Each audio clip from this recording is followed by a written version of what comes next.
Il était une fois, dans le paisible village de Nyanga, une jeune femme nommée Salia. Salia était la plus jeune fille de Farid et Binta, deux fermiers respectés pour leur dur labeur et leur gentillesse. À 29 ans, Salia était encore célibataire, ce qui n'était pas passé inaperçu dans le village. Contrairement à beaucoup de ses amis d'enfance, déjà mariée et mère de famille, elle passait ses journées à s'occuper de sa mère vieillissante et des tâches domestiques. Cette vie simple ne lui déplaisait pas, mais dans les moments de solitude, une question lui revenait souvent: pourquoi la vie ne lui avait-elle pas encore accordé de compagnon? Le village de Nyanga valorisait beaucoup les traditions et l'implication des familles dans la vie de leurs enfants. Chaque saison de mariage était un événement marquant, et chaque fois qu'une autre jeune femme se mariait, Salia ressentait une douleur familière. Elle regardait avec mélancolie les jeunes couples danser sous les étoiles, entourés des rires et des félicitations. Cependant, ces soirées à elle se terminaient souvent seule, assise sur le seuil de sa maison, observant les étoiles, espérant que son destin changerait un jour. Les années passèrent, et malgré sa gentillesse, son dévouement et sa beauté naturelle, aucun prétendant ne se présenta. Salia était aimée de tous dans le village, mais certains commençaient à murmurer: pourquoi Salia n'est-elle toujours pas mariée? Y a-t-il quelque chose qu'elle cache? Bien que ces commentaires ne lui soient jamais adressés directement, ils lui parvenaient et la blessaient. Son frère aîné, Samir, qui vivait dans un autre village avec sa propre famille, lui rendait parfois visite et tentait de la réconforter en lui disant de ne pas prêter attention aux rumeurs. Tu es une femme forte, Salia. Ne laisse pas les attentes des autres définir ton bonheur, lui disait-il. Mais malgré ces mots rassurants, la solitude persistait. Un soir,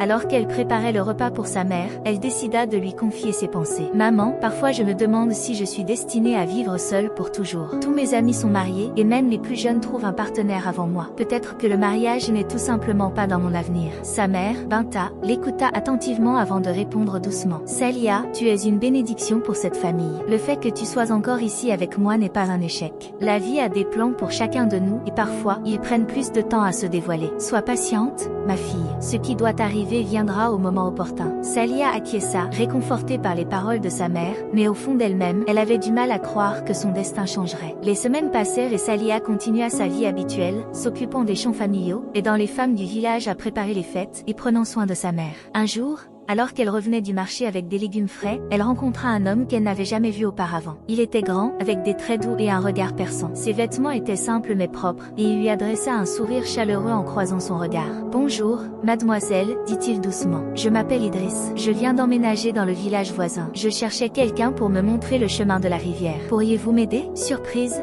Salia hésita un instant avant de répondre. Elle observait Idriss avec prudence, car dans son village, tout le monde se connaissait et les étrangers étaient rares. Pourtant, il y avait quelque chose de rassurant dans son attitude. Elle lui indiqua le chemin, et ils échangèrent quelques mots légers sur la vie au village. Idriss était un homme d'une trentaine d'années, ayant quitté la ville pour une vie plus simple. Son histoire faisait écho à celle de Salia, et avec le temps, ils se virent de plus en plus souvent. Idriss commença à rendre visite à la maison de Salia, prétendant vouloir aider avec les travaux agricoles ou discuter avec sa mère, qu'il appréciait beaucoup. Peu à peu, une amitié sincère naquit entre Idriss et Salia. Les villageois commencèrent à murmurer que Salia avait peut-être trouvé son prétendant. Cependant, Salia ne voulait pas se laisser emporter par l'espoir. Après des années à voir les autres trouver le bonheur conjugal, elle avait appris à ne pas espérer que la vie lui fasse des cadeaux. Un soir, Idriss invita Salia à s'asseoir avec lui sous l'arbre ancestral du village, là où ils avaient souvent discuté. Cette fois, l'atmosphère était différente. Idriss semblait plus sérieux, et après avoir pris une profonde inspiration, il se tourna vers elle. Salia, depuis que je suis arrivé ici, tu es une lumière dans ma vie. Tu es forte, intelligente, pleine de compassion. J'ai appris à te connaître, et je sais maintenant que je veux passer ma vie à tes côtés. Veux-tu être ma femme? Le cœur de Salia battit plus fort. Les mots d'Idriss, qu'elle avait secrètement espérés mais n'osait pas croire possible, lui paraissaient comme un rêve. Les larmes aux yeux, elle répondit doucement. Oui, Idriss.